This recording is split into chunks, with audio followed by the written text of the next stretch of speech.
নমস্কার। তো আজকে আমাদের কোন ব্যাপারে জানাবে? আজকে আমি যে ব্যাপারটা নিয়ে চট করে আলোচনা খুব একটা হয়নি, আমি ভগবান বিষ্ণুর মোহিনী অবতারের ব্যাপারে আজকে বলবো। যে মোহিনী অবতার ভগবান বিষ্ণু একবার নিয়েছিল অসুরদের হাত থেকে, মানে পুরো দেব সমাজ মানব সমাজকে রক্ষা করার জন্যে। সেই মোহিনী সাধনার ব্যাপারে কিছু আমি যতটা পারি বলার চেষ্টা করছি। তা জয় বাবা লোকনাথ, গুরুকে প্রণাম জানিয়ে আমি শুরু করছি। এই মোহিনী অবতার বা মোহিনী সাধনা, মোহিনী অবতার হচ্ছে ভগবান বিষ্ণুর বহু অবতার আছে। কোনো কোনো অবতার, যেরকম আমরা 10 অবতারের কথা তো জানি, তার মধ্যেও উনি অনেক অবতারই নিয়েছিলেন, সেগুলো অংশ অবতার। যেরকম ভগবান পরশুরাম, এই এক অবতার আছে। এছাড়াও বহু অবতার ওনার রয়েছে। তার মধ্যে উনি মানে এই মানব সভ্যতাকে রক্ষা করার জন্যে এবং দেবলোক, মানবলোক এবং সমস্ত ব্রহ্মাণ্ডটাকে অশুভ শক্তির হাত থেকে রক্ষা করার জন্যে উনি মোহিনী রূপ ধারণ করেছিলেন। এটাই ভগবান বিষ্ণুর নারী অবতারের মধ্যে এই এক অবতার পাওয়া যায়, মোহিনী অবতার। এবং এই যে মোহিনী অবতারের ব্যাপারে আমাদের একটু পিছনে চলে যেতে হবে। মহাভারতে সমুদ্র মন্থন পর্বে আমরা পাই যে সমুদ্র গর্ভ থেকে যখন সমুদ্র মন্থন হয়েছিল, দেব এবং অসুররা মিলে যখন সমুদ্র মন্থন করে, তখন অমৃত উঠেছিল। অমৃত যে কলস উঠেছিল, তাতে হিসাব মতন দেখা যায় যে এই অমৃত কলস অসুররা ভেবেছিল যে ওইটা দেবতাদের কাছে ছিনিয়ে নিয়ে ওরা মানে সম্পূর্ণ অমৃত খাবে এবং অমৃতের মাধ্যমে সম্পূর্ণ অমরত্ব পাবে। কিন্তু এখানে ভগবান দেখল যে সমস্ত অসুররা তমগুণে আচ্ছন্ন। এদের হাতে যদি ওই অমৃত মানে অমৃতভাণ্ড পড়ে, তাহলে দেবকুল, মানবকুল, যক্ষ রক্ষ সমস্ত মানে টোটাল মানে ব্রহ্মাণ্ডটাই একটা মানে মানে কি বলবো, ধ্বংস হয়ে যাবে এক কথায়। তখন উনি অসুরদের হাত থেকে এই অমৃতভাণ্ডকে রক্ষা করার জন্যে উনি মোহিনী রূপ ধারণ করেছিল। এবং এই মোহিনী রূপের প্রলোভনে মানে ভগবান বিষ্ণুর এই অপূর্ব ওই সৌন্দর্য, এবং এই মূর্তি মানে এত সৌন্দর্যময়ী এবং তার যে রূপ, সে রূপ হচ্ছে ভুবন ভুলানো রূপ, যে রূপের কোনো তুলনা নেই। সেই রূপের প্রভাবে প্রভাবিত হয়ে অসুররা এই অমৃতভাণ্ড যখন ওঠে, তখন অসুররা সেটা নিতে গিয়েও সেই রূপের প্রভাবে ভগবান বিষ্ণুর মাধ্যমে তারা কিন্তু ওইটা আর মানে উনি এমনভাবে মোহিত করে অসুরকুলকে যে ওই অমৃতভাণ্ড একমাত্র দেবতারাই ওই অমৃত পান। এবং যদিও তার মধ্যে দেখা গেছে যে মানে আমাদের পুরাণের কাহিনী অনুসারে রাহু এবং কেতু এবং ওই অমৃতভাণ্ড মানে দেবরূপে গ্রহণ করতে, সে রাহু আর কি ওই দেবরূপে আর কি ওই অমৃত ভক্ষণ করে। এবং তাতে কি হয়, তখন সূর্যচন্দ্র, এটা পৌরাণিক কাহিনী অনুসারে যে সূর্যচন্দ্র তখন ওইটা ধরিয়ে দেয় যে প্রভু এই দেবতার রূপে ওই অমৃত ভক্ষণ করছে। তখন ওই সুদর্শন চক্রের দ্বারা রাহুর ওই মুণ্ড ছেদন হয় এবং রাহু তখন কিন্তু অমৃতের প্রভাবে তাদের এই রাহুর কী হয়, অমরত্ব থাকে। এবং ওই মানে এই মুন্ডু মানে আমরা যেটা রাহুর যে ছবিটা দেখি, তলার দিকটা হচ্ছে মানে আমরা সেটা কেতু বলি, উপরের দিকটা রাহু বলি, এবং ধরটাই তার মাথাটাই হচ্ছে অমরত্ব হয়, ওইখানেই তার জীবনী শক্তি থাকে। যাই হোক, এটা অন্য কাহিনী। তা এইভাবে ভগবান বিষ্ণু এইভাবে ওই অমৃত দেবতাদের প্রদান করে, যাতে দেবতারা এই অমৃতের মাধ্যমে অমরত্ব পেয়ে মানুষ সমাজ, যক্ষ রক্ষ সমস্ত সমাজকে রক্ষা করতে পারে বা সুষ্ঠুভাবে পরিচালনা করতে পারে। এবং অসুরদের দ্বারা অশুভ শক্তির মধ্যে আক্রান্ত হলেও তারা তাদের এই অমৃতের প্রভাবে মানে সমস্ত কিছু জয়লাভ করতে পারে।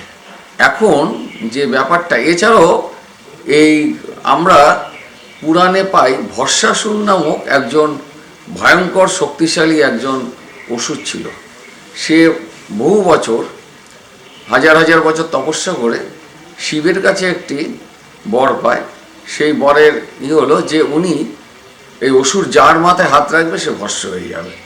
এবং এই অসুর তখন নিজে বলল যে এইটা সত্য কি না, আমি তোমার মাথায় হাত রেখে দেখি যে এটা সত্য। তখন শিব বুঝলো যে এ তো মূর্খ।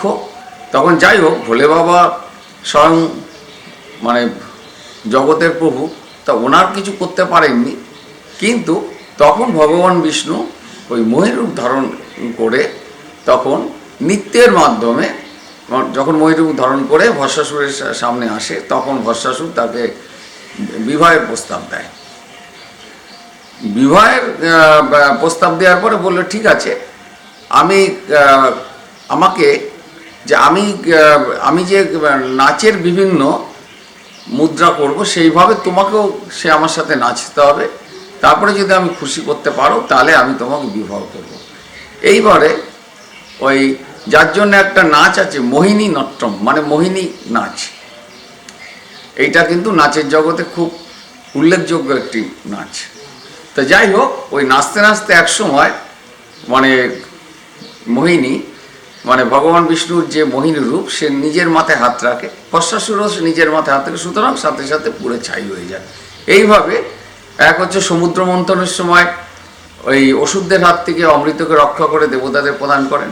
আরেক সময় হচ্ছে ভস্মাসুর যাতে এই হাত রেখে সমস্ত মুনি ঋষি বা সমস্ত মানুষ জগৎকে ধ্বংস না করতে পারে, সেই জন্য ভগবান বিষ্ণু মহিরূপ ধারণ করে ভস্মাসুরের হাত থেকে এই টোটাল ব্রহ্মাণ্ডকে রক্ষা করে। এইবার প্রশ্ন হচ্ছে যে এই যে মোহিনী, এই যে বিষ্ণুর যে মোহিনী রূপ, এই মোহিনীর রূপের যে সাধনা, মোহিনী সাধনা যাকে বলা হয়, এই সাধনার যে মানে দেবী মূর্তি যেটা আমরা পাই সাধারণত ভারতবর্ষে পশ্চিম ভারতের দিকে কিন্তু এর প্রচলন আছে। সেখানে এই বিষ্ণুর এই দেবী মূর্তিকে বলা হয় মহালাসা নারায়ণী। মহালাসা নারায়ণী রূপে পুজো হয়। এবং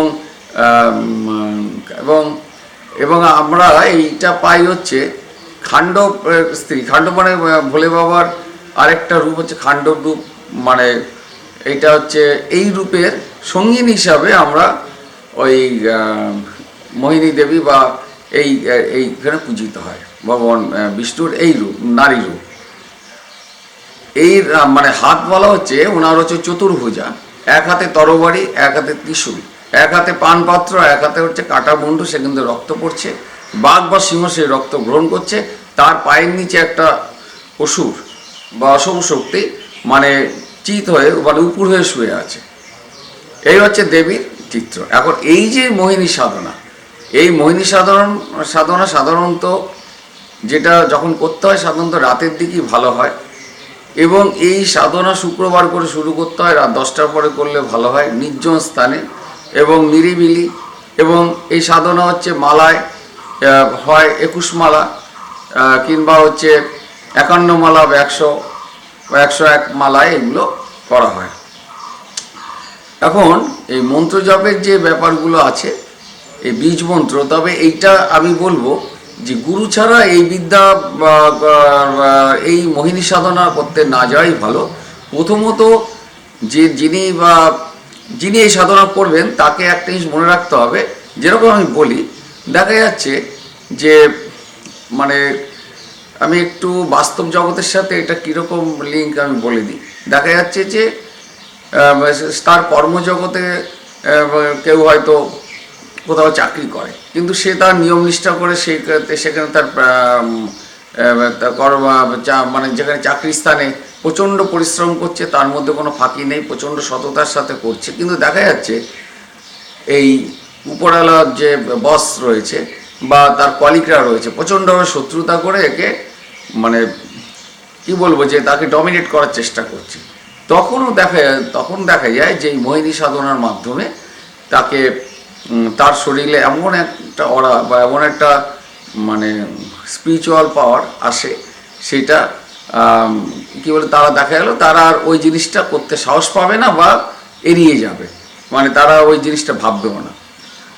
কিংবা দেখা যাচ্ছে যে স্বামী স্ত্রীর মধ্যে প্রচণ্ড অশান্তি হচ্ছে, স্বামী বা স্ত্রী দেখা যাচ্ছে ভুল পথে পরিচালিত হচ্ছে, মানে কারোর কথা শুনছে না, তখন মোহিনী বিদ্যার মাধ্যমে স্বামী স্ত্রীর মধ্যে সুসম্পর্ক স্থাপনের জন্য এটা করা যেতে পারে। সন্তান অবদ্ধ, সেখানে মোহিনী বিদ্যার মাধ্যমে এই অবদ্ধ সন্তানকে বাধ্য করানো যেতে পারে। কিংবা দেখা যাচ্ছে যে তার পারিপার্শ্বিক পরিবেশ ক্রমশ অশান্তিময় বা দুর্যোগময় হয়ে যাচ্ছে, সেক্ষেত্রেও মোহিনী বিদ্যা প্রয়োগ করা যেতে পারে।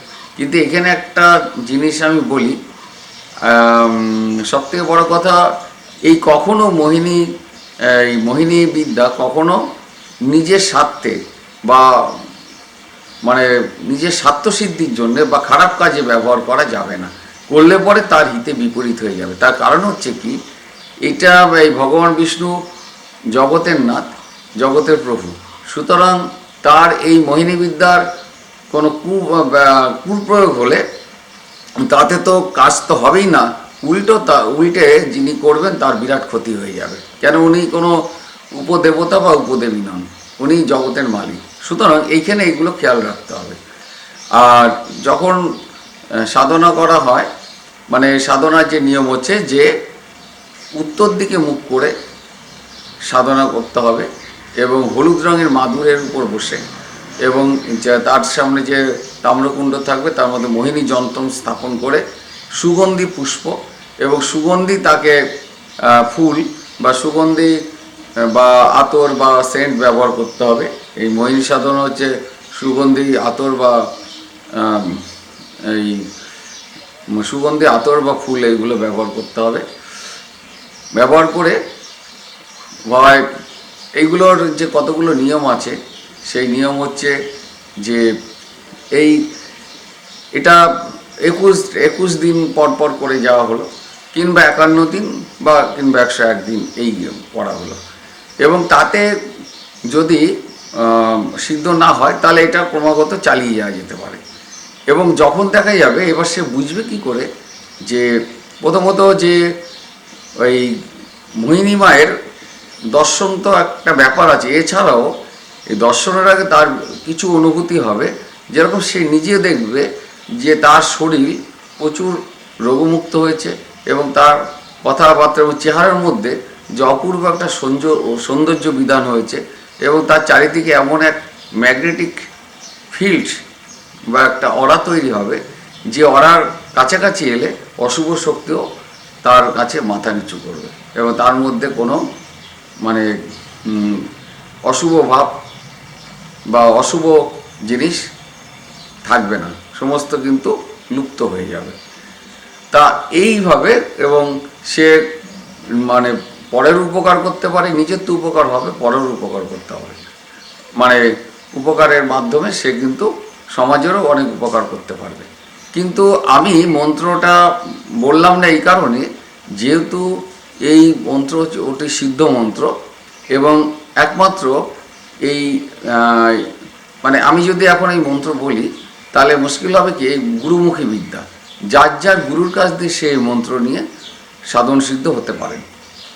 কেননা এই মন্ত্র সাধনায় যদি বিঘ্ন হয় বা বিঘ্ন আসতে পারে সেটা আলাদা কথা, কিন্তু উচ্চারণ যদি ভুল হয় বা নিয়মকানুনে যদি গণ্ডগোল থাকে বা মানে উদ্দেশ্যে মানে খারাপ উদ্দেশ্যে যদি এই মন্ত্র জপ করা হয় তাহলে তার হিতে বিপরীত হবে। সুতরাং একজন গুরুই পারে একজন শিষ্যকে সঠিক পথে পরিচালনা করতে। সুতরাং এই মোহিনী বিদ্যা অতি গুপ্ত এবং অতি মানে এফেক্টিভ, এবং কি বলবো, এটা নিজেরও যেরকম উপকার হয় অপরেরও ভালো হয়। কিন্তু আমার অনুরোধ রইল, কেউ যদি এই সাধনা করতে চান উপযুক্ত গুরুর মাধ্যমে করুন, তাতে কোনো অসুবিধা নেই। কিন্তু যেহেতু মন্ত্রটা আমি বললাম না এই কারণে যে এই মন্ত্রটা এই হয়তো মানে এই মন্ত্র শুনে কেউ করতে গেল, কিন্তু তাতে দেখা যায় তার অনেক রকম অসুবিধা আসতে পারে, এবং এই অসুবিধার কথা চিন্তা করে আমি মন্ত্র মানে বললাম না। কারো যদি দরকার হয় উপযুক্ত গুরু নিশ্চয়ই আছে, সে তার খোঁজ খবর নিয়ে নিশ্চয়ই সেখান থেকে জেনে বুঝে করবেন। তবে একটা জিনিস হচ্ছে যে এই যে কোনো সাধনায়, বিশেষ করে ভগবান বিষ্ণুর সাধনা অতি গুহ্য এবং অতি পবিত্রতা, অতি মানে প্রেমময়। সুতরাং তার এই রূপের কোনো মানে অসীম অপার। সুতরাং এ এক অদ্ভুত সাধনা, যে সাধনার মাধ্যমে বহু বহু বহু উপকার পাওয়া যায়।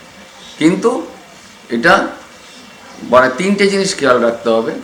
এই সাধনা করতে গেলে কঠিন ব্রহ্মচর্যের দরকার আছে, এবং দ্বিতীয়ত হচ্ছে মানসিকতা পজিটিভনেস রাখতে হবে, যে মানব কল্যাণমূলক কাজে বা নিজের ভালো কাজের জন্য, কিন্তু কোনো উদ্দেশ্য নিয়ে নিজের অসৎ উদ্দেশ্য মানে সফল করার জন্যে, বা মানে অন্যের দ্বারা পরিচিত হয়ে মানে তাকে কিছু করে দিলাম মানে অশুভ কাজ, সেইগুলো মানে করলে উল্টে ক্ষতি হয়ে যাবে। সুতরাং এইগুলো খুব ভেবেচিন্তে এগোনোটাই ভালো। তাই এটা আমি পুরাণে এই জিনিসগুলো পেয়েছি, তাই আমি যতটুকু পারলাম আলোচনার চেষ্টা করলাম। কিন্তু এরপরে যদি কিছু জানার থাকে আমি জানানোর চেষ্টা করব। এ একটা আর মানে অদ্ভুত গুহ্য বিদ্যা। এই বিদ্যা হাজার হাজার বছর ধরে চলে এসছে গুপ্তভাবে। তা আমি এটা বহুদিন ধরে ভাবছিলাম এরকম কিছু একটা বলবো। যাই হোক, এরপরে আবার অন্য কিছু জানানোর চেষ্টা করব। আপনারা ভালো থাকবেন। জয় বাবা লোকনাথ।